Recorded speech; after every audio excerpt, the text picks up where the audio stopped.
As this year's State of the Nation address draws near, EWN met with National Assembly Speaker Baleka Mbete to discuss what she is expecting. It's an important day. It's a day when all arms of the state are under the same roof. It's about the people of South Africa.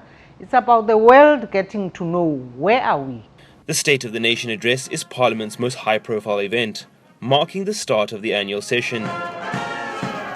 And that no government can justly claim authority unless... Last year's State of the Nation address saw President Jacob Zuma repeatedly challenged by members of the EFF, demanding when he would pay back the money. The public protector says he owes for the upgrades of his Nkandla home. May we ask the President as to when he is going to pay the money in terms of what the public protector has said? After all, the EFF MPs were forcibly removed by security officials and armed police.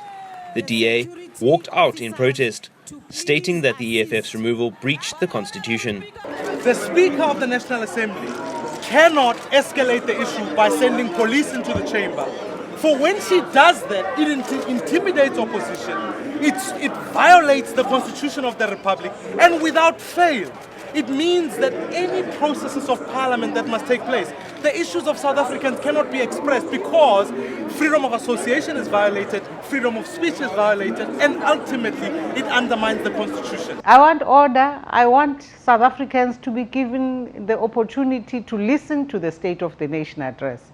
Political parties will never stop to utilize an opportunity when they see it.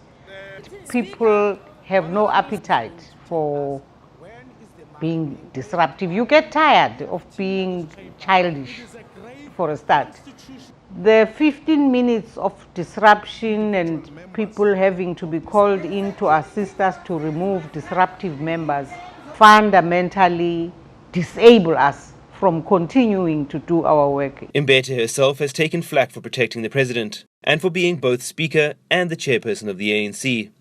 Critics say this creates a conflict of interest and makes her unfit for presiding over Parliament. You don't want him to answer questions. You're skipping us because you don't want him to be held accountable here. Take your seat. The DA is also pushing for a fresh motion of no confidence debate against Zuma. This fifth Parliament has already had a debate of a motion of no confidence on the president.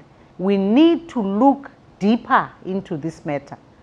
How many debates of the same subject are we going to have? Does it make sense that in the limited time we have as an institution, we should keep on having the same debate?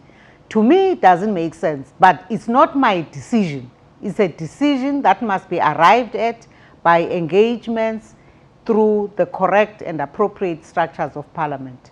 After last year's chaos, Parliament's reputation suffered, both internationally and at home.